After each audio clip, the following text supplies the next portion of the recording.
Bonjour à toutes et à tous. Merci d'être venus aujourd'hui pour en fait, ce qui sera la dernière journée d'Atmosphère. Atmosphère, c'est le grand événement annuel de Google Entreprises et nous sommes ravis aujourd'hui de vous accueillir pour parler de Cloud Platform. Au cours en gros d'une semaine, il y a l'équipe de Google Entreprises et l'équipe marketing en particulier qui a travaillé pour vous accueillir. Nous avons eu à peu près 1400 personnes qui se sont inscrites. Et je voudrais déjà remercier l'équipe marketing qui a travaillé avec nous sur cet événement. Je pense qu'on peut les applaudir. Merci beaucoup.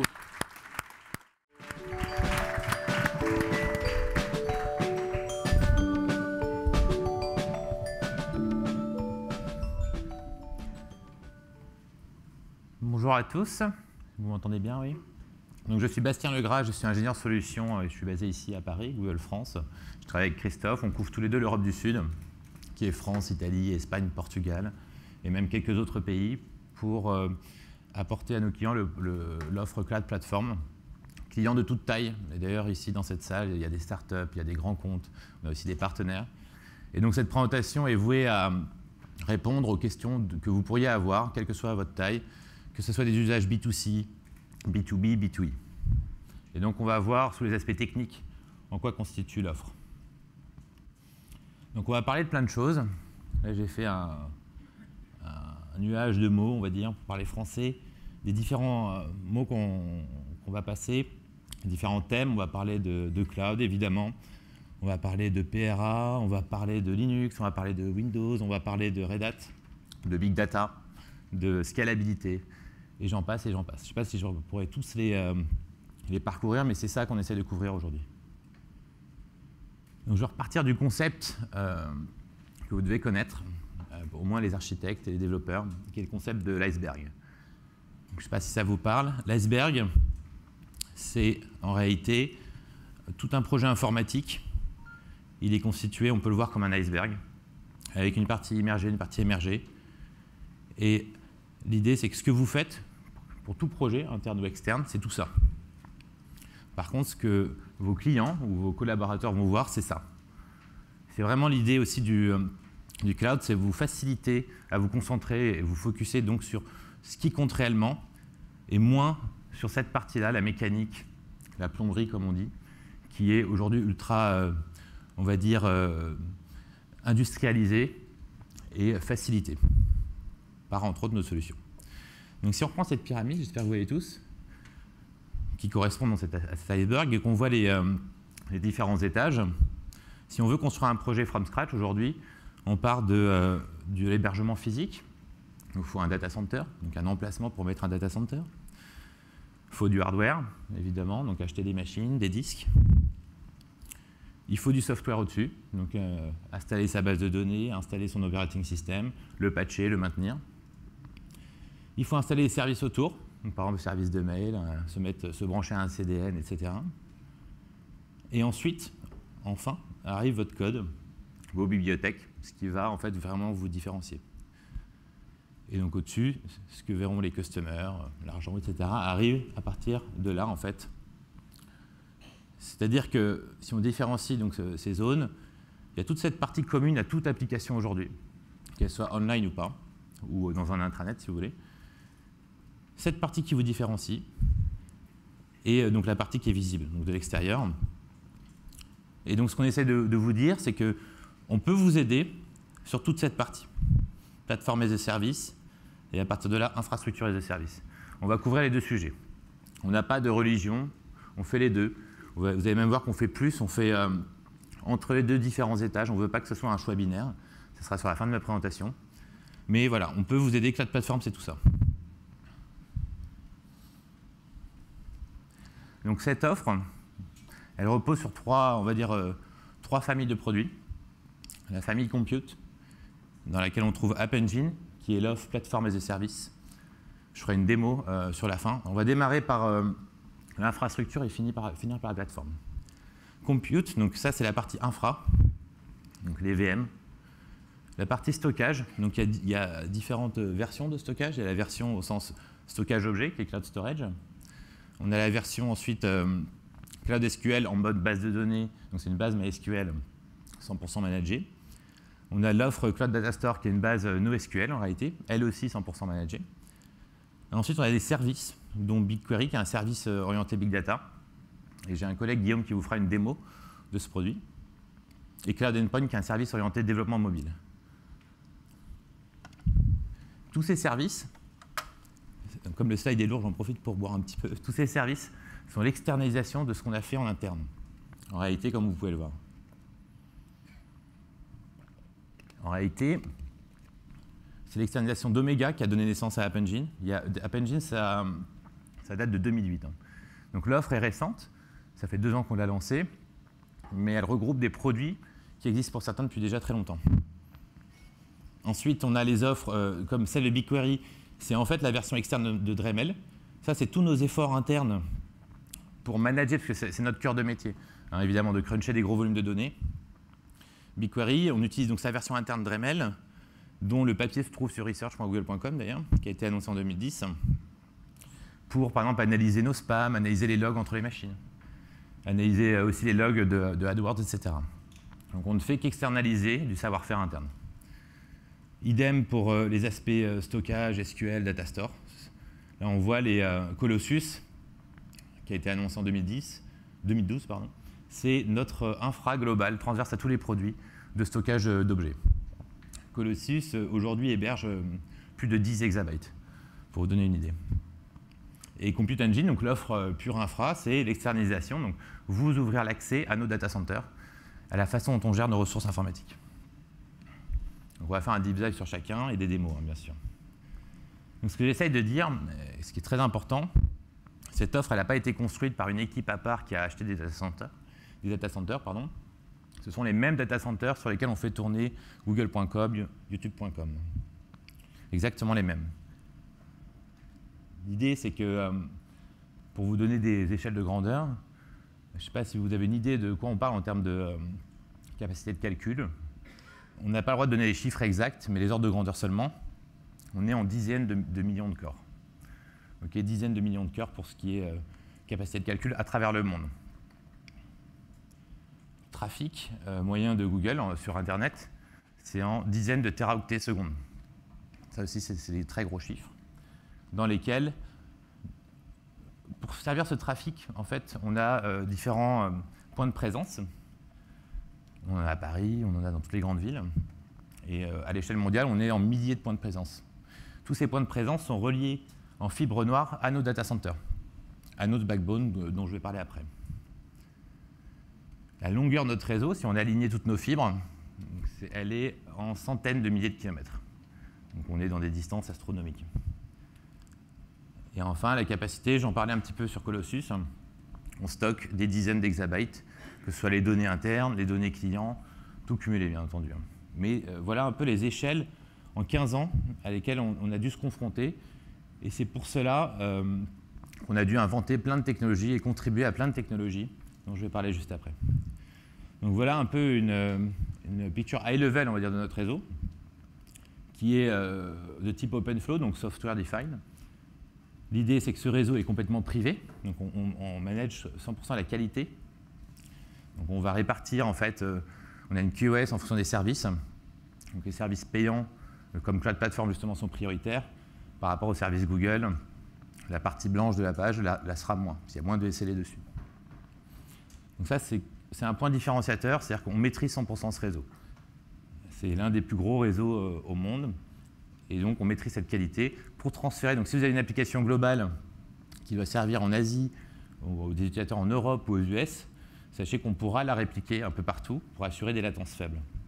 Parce que les milliers de points de présence dont je parlais se retrouvent donc sur tous les continents, sont reliés en fibre noire dessus. En général, on compte 1000 km 10 millisecondes.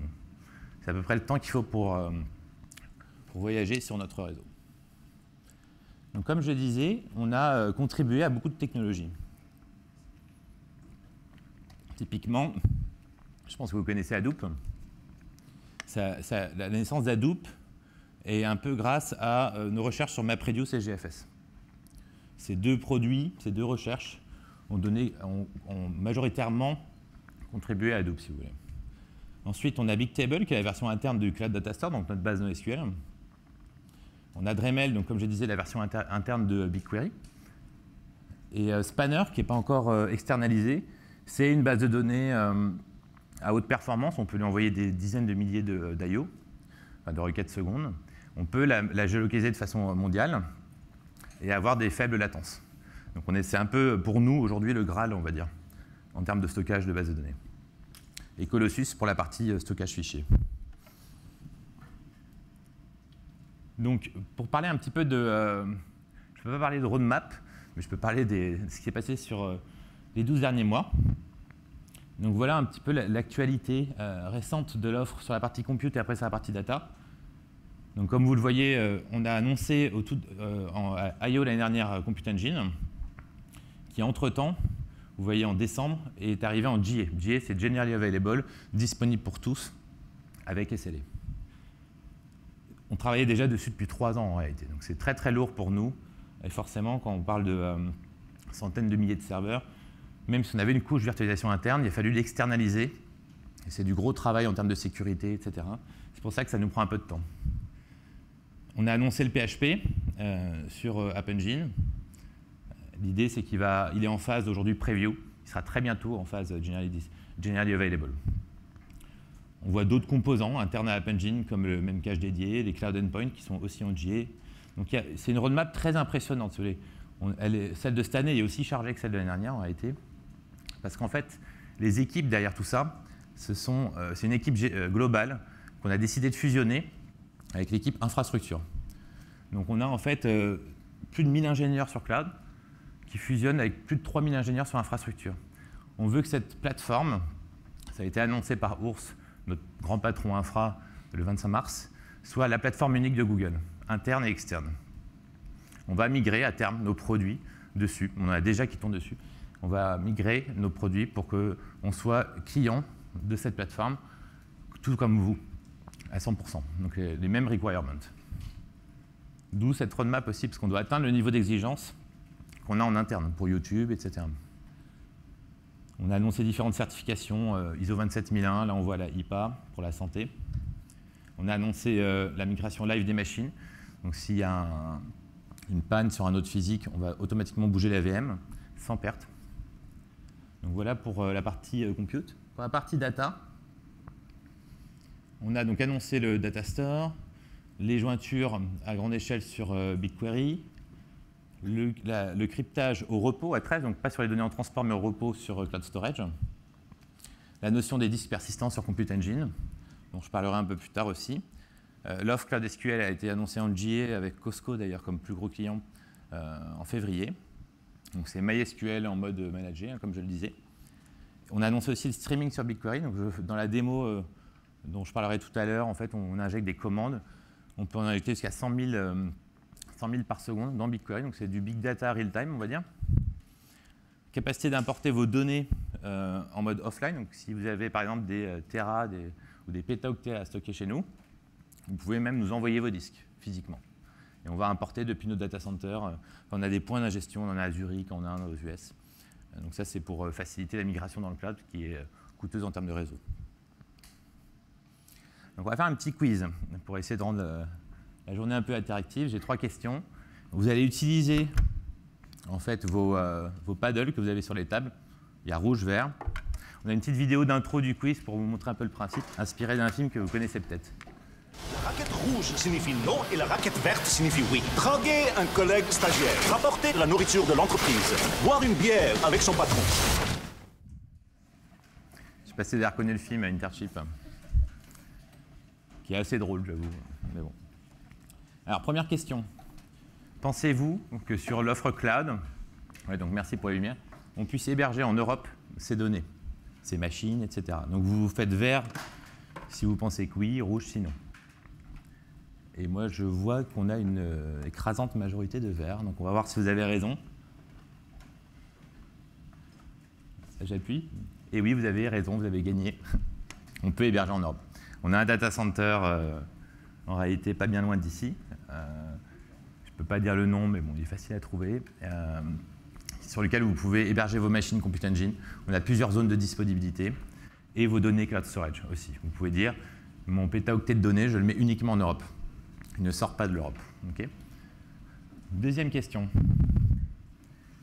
Combien coûte? Est-ce que vous pensez que pour requêter sur BigQuery, dont on fera une démo d'ailleurs tout à l'heure, enfin Guillaume en fera une, pensez-vous que la requête coûte 100 € pour requêter 1 teraoctet de données sur BigQuery? Alors on a une majorité de non. Ah mais c'est carrément unanimité de non. Ok. Et bien vous avez encore une fois raison. C'est pas 100 € en réalité. Pour requêter 1 Tera, c'est 3,60 €. Et si la requête est en cache, c'est 0 €. Donc c'est pour vous donner un peu l'idée aussi des volumes dont on parle. Troisième question. Pensez-vous qu'on puisse démarrer 100 machines en moins de 2 minutes sur Love Compute? Ouais, mais il y a des partenaires dans la salle, je vais pas tricher. Ah, vous êtes tous bons, je ne sais même pas pourquoi on fait ce quiz. Effectivement, on peut les démarrer en moins de 2 minutes. Et c'est justement l'objet de la démo. On va voir combien de temps ça prend en réalité. Donc on va switcher, s'il vous plaît, sur mon laptop.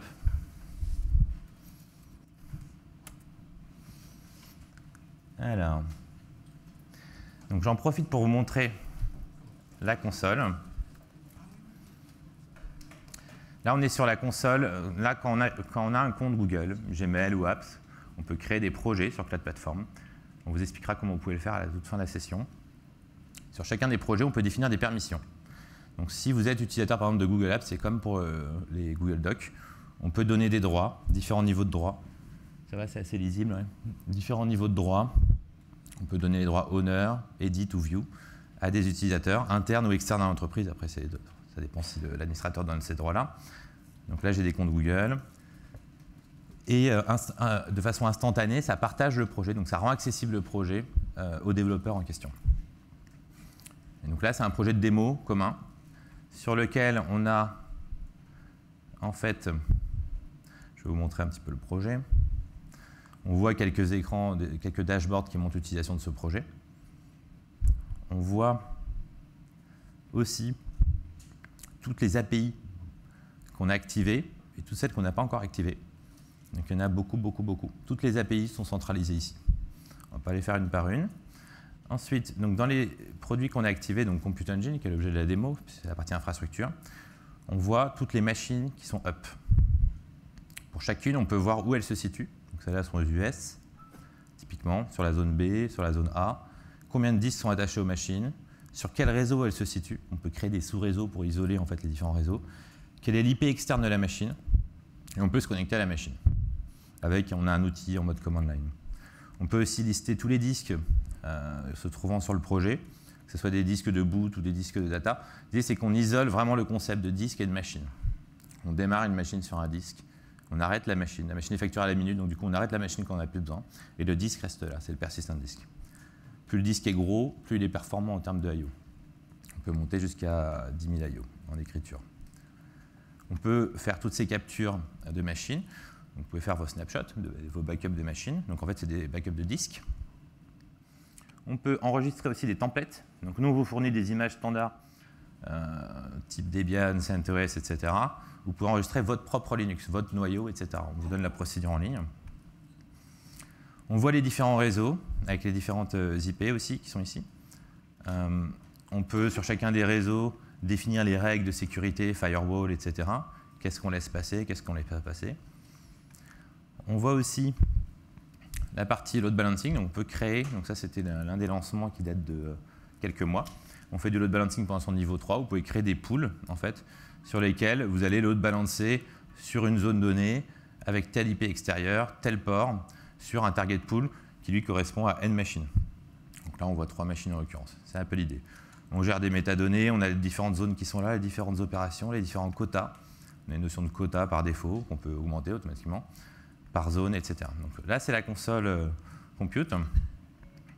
Et ce qu'on va faire, c'est qu'on va créer justement, comme on le proposait dans le quiz, à travers une petite application App Engine, que je vais agrandir, on va créer 100 VM sur ce projet.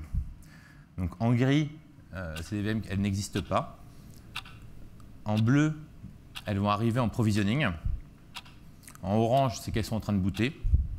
Et en vert, c'est qu'elles sont bootées, accessibles. OK. Donc en espérant que ça marche bien. Je vais essayer de montrer les deux écrans. Ouais, ça va aller trop vite. Je ne vais pas montrer les deux écrans. Donc vous voyez, on a déjà compteur contre les machines up and ready. Donc on a déjà 17, 43, ça va bientôt être fini, 44, 66. Le quiz c'était en 2 minutes, hein. J'aurais pu dire 1 minute. Toujours le vilain petit canard. Donc 99 en 40 secondes. Voilà, 50 secondes sans VM. Et là, elles sont toutes up and ready. Et donc, si je vais dans la console et que je la recharge éventuellement, on va avoir en fait des machines qui s'appellent Quick Start. Elle est le JavaScript est un peu plus lourd parce que du coup, il y a 100 lignes de plus. Voilà. Voilà, vous voyez, on a Quick Start de 0 en fait à 99. Elles sont toutes là. Donc si j'en prends une au pif, par exemple, Quick Start 29, donc c'est des machines de base. Vous voyez, elles ont une IP interne, on peut leur associer une IP externe, etc., etc. Je peux lui donner une IP éphémère, par exemple. Donc on lui associe une IP. Parce que là, elles ne sont pas joignables par défaut, on n'a pas voulu épuiser nos stocks d'IP. Donc là, elle a une IP externe, cette fameuse Quick Start 29. Et donc si je veux aller dessus, pour montrer que ce n'est pas complètement fake, la démo, je vais copier, je colle dans un terminal. Ouais, j'aime bien Daft Punk. Je colle dans un terminal que je vais grossir. Et donc là, GC Utile, c'est l'outil command line qui vous permet de manipuler. Donc tout ce que j'ai fait à la console web, vous pouvez le faire aussi avec cet outil. Bastien @QuickStart. Vous voyez, là, je suis sur la machine. J'ai rien eu à faire, j'ai même pas eu à mettre de login, mot de passe. Tout ça, c'est géré. En fait, parce que la première fois qu'on met GC Utile, on a une authentification haute. C'est-à-dire qu'on est envoyé sur le navigateur, on recolle une clé. Et du coup, ça autorise GC Utile à travailler en tant que moi, Bastien de Google. Donc si je fais...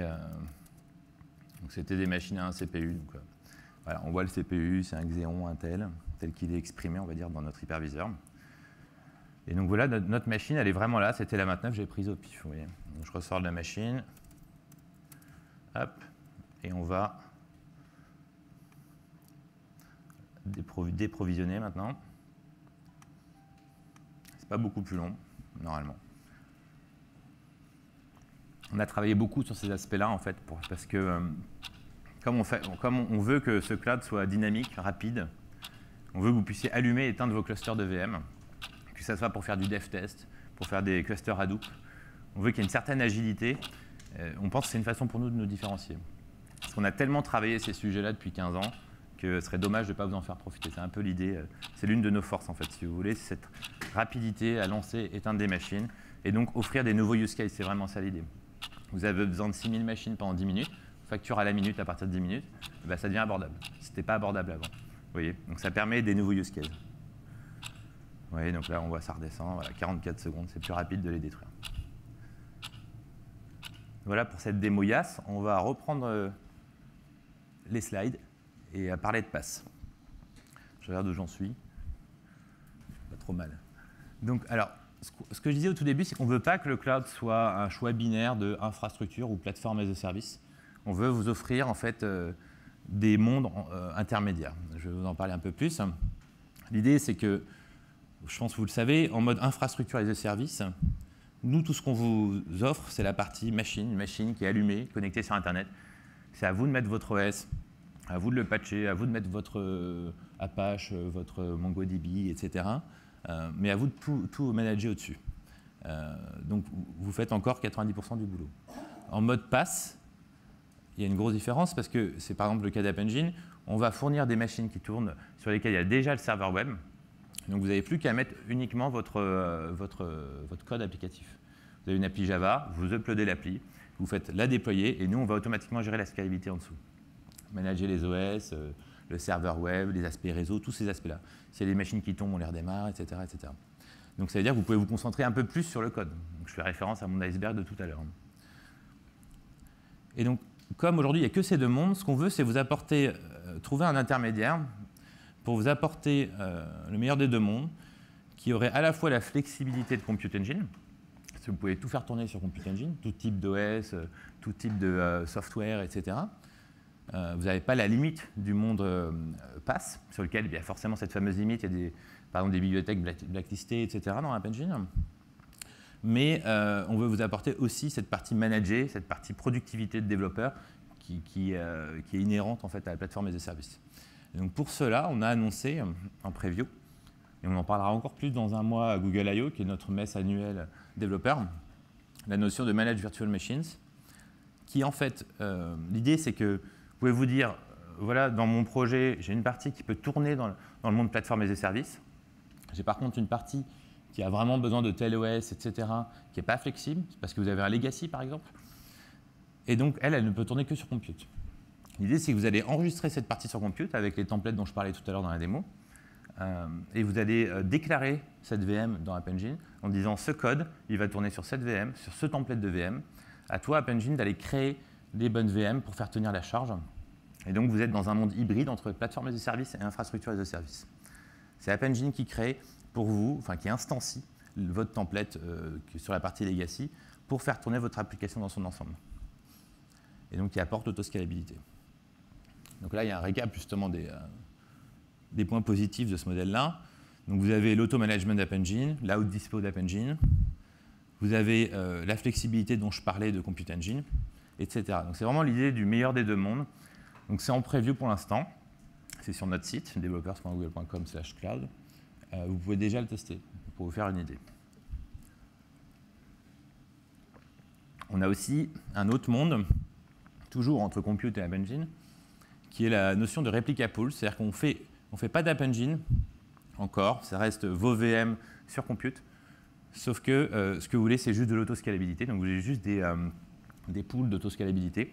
C'est quelque chose aussi qu'on a annoncé. Donc vous avez votre template, vous managez directement par le load balancer qui est dans Compute Engine la scalabilité de ce pool. Et on est dans un monde Compute Engine uniquement. On n'est pas dans le monde App Engine, mais vous avez la partie manager autoscalabilité. On détruit les machines qui ont un problème, on va en recréer, etc. etc. Donc voilà, vous déclarez votre template et on va gérer les aspects déploiement, manage VM, toute la partie disque, réseau, load balancer. Donc ça fait déjà toujours dans l'iceberg quelques étages en moins à gérer. Et donc le récap de tout ça, c'est qu'on a en fait 4 versions entre l'offre la plus infrastructure des services qui est Compute Engine, où vous allez gérer complètement cette infrastructure. L'offre Replica Pool dont je viens de parler, où on va gérer pour vous le provisioning et la gestion de le health check management, donc le fait de s'assurer que les machines soient saines, on va dire, et les redémarrer s'il y a un problème. Le niveau au-dessus dont je parlais tout à l'heure, Manage VM, qui est donc vraiment à mi-chemin entre le PaaS et l'IaaS, sur lequel c'est App Engine qui fait tourner toute la partie de votre code qui a été créé dans le monde App Engine, où ça peut être du Java, du Python, du Go, du PHP, on gère tous ces langages sur App Engine d'ailleurs. Mais pour la partie qui ne tourne pas parce qu'elle est legacy, parce qu'il y a besoin d'un software précis, elle tourne sur Compute Engine. Donc les 3 du bas répondent à tous vos use cases aujourd'hui, honnêtement. Ensuite, tout en haut, on a le mode complètement managé. Donc on a des clients comme ça, par exemple un Snapchat, ils ont des milliers de VM chez nous qui tournent à travers App Engine uniquement. Ils sont partis de zéro il y a 1 an. Ils ont développé un back-end pour une application mobile qui est le réseau social que vous connaissez peut-être, Snapchat. Aujourd'hui, il y a, je crois, 400 millions de photos qui circulent dessus tous les jours. Ils ne sont pas du tout une mentalité infra. Par contre, on a beaucoup de clients qui ont une mentalité infra et qui veulent aller customiser leur base de données, etc. Ce qu'on comprend tout à fait. Et d'ailleurs, après moi, il y aura Alexandre Desacus qui vous montrera tout ce qu'il a fait sur la partie compute. Il y a un autre sujet encore, par rapport à ces 4 sujets, qui est très à la mode en ce moment, c'est la notion de container. Je ne sais pas si vous connaissez. Donc là, on est au-dessus de la VM, on est en dessous du runtime. Ce qu'on veut, c'est une approche complètement différente. Ce qu'on veut, c'est dire, je vais faire tourner, je vais packager mes services dans des containers. Donc avec tous les bienfaits des containers, donc l'isolation, le fait que vous avez une mentalité plutôt en mode qualité de service, en disant, vous allez voir, c'est plutôt en mode déclaratif et non impératif. Et nous, en fait, à Google, on fait ça depuis très longtemps. On en fait tourner 2 milliards en fait, par semaine, des containers. Donc un container, c'est un service, une instance d'une technologie qui va répondre à un besoin donné. Et ça, c'est une grande mode. Et donc on a travaillé beaucoup sur ces sujets, on va en parler encore beaucoup à I.O., dans 1 mois exactement. Et l'idée, c'est qu'on a mis la version open source de ce qu'on utilise en interne pour gérer les containers, qui est Let me contain that for you. C'est le nom du projet, qui est sur GitHub. Vous pouvez utiliser, il y avait déjà la notion de LXC, donc les Linux Containers. Donc là, c'est vraiment notre version. C'est encore une fois externalisé ce qu'on fait déjà en interne. Et donc, vous pouvez aller le voir. Ça fonctionne déjà par rapport c'est déjà intégré à Docker, qui est une technologie de référence à la notion de container. L'intérêt de ça, c'est que vous pouvez prendre une machine existante chez vous, vous installez Docker en quelques secondes, vous flashez votre machine et vous la faites retourner sur n'importe quoi ailleurs. Vous pouvez faire tourner une Ubuntu sur une Debian et vice-versa, etc. Donc ça industrialise la notion de portage d'applicatifs. En prenant en fait une photo du code, du runtime du code, des éléments de base de l'OS, et on virtualise l'OS dans un autre OS. Donc vous pouvez réellement faire migrer des centaines de VM en une journée avec Docker. C'est assez impressionnant et c'est très rapide. Donc on travaille beaucoup avec eux. Et donc du coup, cet état d'esprit, on va dire, c'est un changement un peu de paradigme, fait qu'on est plus en mode, comme je disais, déclaratif et non impératif. Ce qu'on va dire, c'est fait tourner une centaine de containers, tout ce qu'on veut, c'est que ces tâches soient terminées dans 1 heure, par exemple. Donc on va donner des objectifs, des timelines, des deadlines, et nous on a ce modèle de deadline justement, en interne. Et donc, du coup, ça va charger les containers les uns après les autres. Et ça a cette compréhension en fait, de la performance et de la deadline. Donc, c'est répétable, on le lance et après, on n'y touche plus. Si ça crache, c'est pensé pour pouvoir crasher, donc du coup, on peut en lancer d'autres. C'est extrêmement facile à utiliser et ça vous offre une souplesse qui était franchement inégalée. Donc, c'était pour... Là, je vous ai parlé de tout ce qui était donc, infrastructure jusqu'à plateforme as a service. Donc, je vais vous faire maintenant, pour terminer, une démo sur la partie plateforme as a service, justement, qui est la partie donc, App Engine, avant de redonner la parole à Christophe. Et donc, on va repasser sur mon écran, s'il vous plaît. Là, c'est un exemple de site e-commerce qu'on a développé, nous, ingénieurs solutions cloud platform. On n'est pas du tout des web designers, donc je vous conçois qu'il est moche, mais ce n'est pas du tout l'objet de la démo. L'idée, c'est que vous avez des produits. Vous voyez, je charge des produits, donc on n'a pas optimisé la partie graphique. Du tout, ça met même du temps à charger, etc. J'ai mon petit panier, etc. Ce que j'essaie de vous montrer là-dessus, c'est une application qui tourne sur App Engine. Pour ceux qui connaissent un peu, on est sur AppSpot, qui est le domaine standard App Engine, sur lequel aujourd'hui tournent quelques millions d'applications au passage. Et l'idée, c'est qu'on va simuler de la charge, un peu comme si c'était les soldes de Noël. On va simuler une charge phénoménale et voir comment App Engine se comporte en termes d'autoscalabilité. Aujourd'hui, cette charge, on a créé une charge latente, qui est celle-là. Je vais sortir de mon plein écran, ça va être compliqué. Donc on simule, on a un petit script qui tourne, qui simule, je crois que c'est une commande par seconde, quelque chose comme ça. Donc chaque ligne, c'est une commande que prend en charge le site. Donc il enregistre dans BigQuery, qu'il enregistre dans les logs. Donc il y a des appels base de données par rapport à cette commande. Mais bon, ce n'est pas une charge phénoménale. Et pour tenir cette charge, donc je vais dans la console App Engine ici, on voit qu'on a 5 VM. On a 2 qu'on a définis en résidente. Et on en a 3 qui sont arrivés en dynamique, qui ont été créés par App Engine. D'ailleurs, je recharge, on en a même moins que ça. On a même plus qu'une résidente et une dynamique. Parce qu'en fait, c'est variable. Je ne suis pas le seul à appeler ce site. C'est un site partagé en interne. Et donc voilà, donc forcément, il ne fait pas grand-chose. Il y a une commande par seconde. Il n'y a pas besoin de 50 VM pour faire tourner ça. Ce que je vais faire, c'est que je vais lancer à travers un script quelque chose qui simule une charge folle. Et donc, ce qui se passe, c'est que je reviens, j'ai lancé mon script. Vous voyez, là, d'un seul coup, ça s'affole en termes des commandes. Donc en fait, on lance 10 000 commandes en 1 minute. Donc qu'est-ce qui se passe? Forcément, il faut répondre à cette charge. Et donc si je reviens sur ma console, donc déjà le site, il est encore, si je recharge, navigable, comme vous pouvez le voir. Là, j'ai mon petit loading des produits, qui ne va pas prendre plus de temps, mais bon, c'est vrai qu'il n'est pas très optimisé. Ce que je veux vous montrer, c'est les instances. Là, je vais recharger cet écran. Et là, d'un seul coup, on est passé, comme vous le voyez, on avait 2 VM qui traînaient, on en a 15 maintenant. 2 résidentes et donc 13 dynamiques. On a 15 VM et j'ai rien fait. C'est App Engine qui a compris qu'il y avait une charge qui arrivait dessus. En fait, on définit des objectifs de latence et App Engine va automatiquement provisionner des VM pour répondre à cette demande. Parce que là, elle continue, on est à 3000, ça va monter jusqu'à 10 000. Donc je vais recharger mon écran progressivement.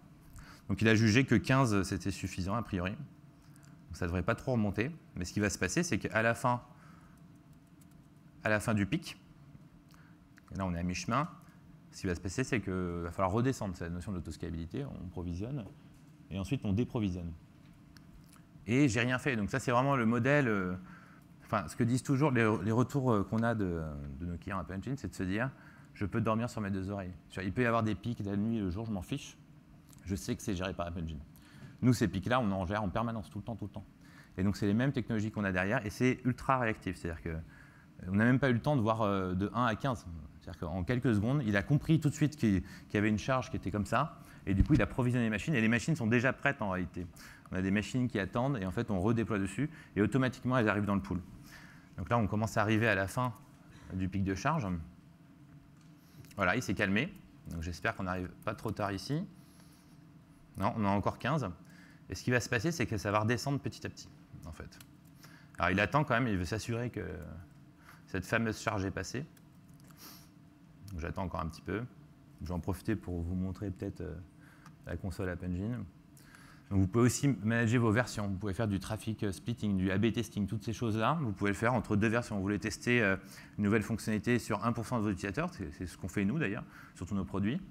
Vous pouvez facilement dire dans App Engine, voilà, je veux qu'1% de mon trafic aille sur telle version de l'application.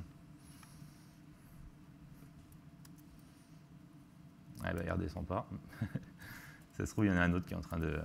Comme c'est un environnement partagé, c'est pas impossible qu'il y en ait un autre qui est en train de l'attaquer. Ah, ça y est, ça commence à redescendre gentiment, on est à 13. Et donc ça va redescendre petit à petit. Et donc d'ici, on peut voir, c'est-à-dire que là, on enregistre ces appels dans le data store, donc la base NoSQL dont je vous parlais tout à l'heure. Donc on peut le voir d'ici, on peut voir les index, on peut contrôler toute l'application d'ici, en fait, si vous voulez. On peut gérer les tâches planifiées, les files d'attente, les notions de recherche prospective, recherche par texte, etc. Voilà, vous voyez, ça redescend. Là, on est passé de 13 à 8. Ça va redescendre doucement, maintenant que le pic de charge est passé. Voilà. On va revenir au slide, s'il vous plaît. Ben voilà, c'était ma dernière démo. Je vais repasser la main à Christophe. Je vous remercie à tous.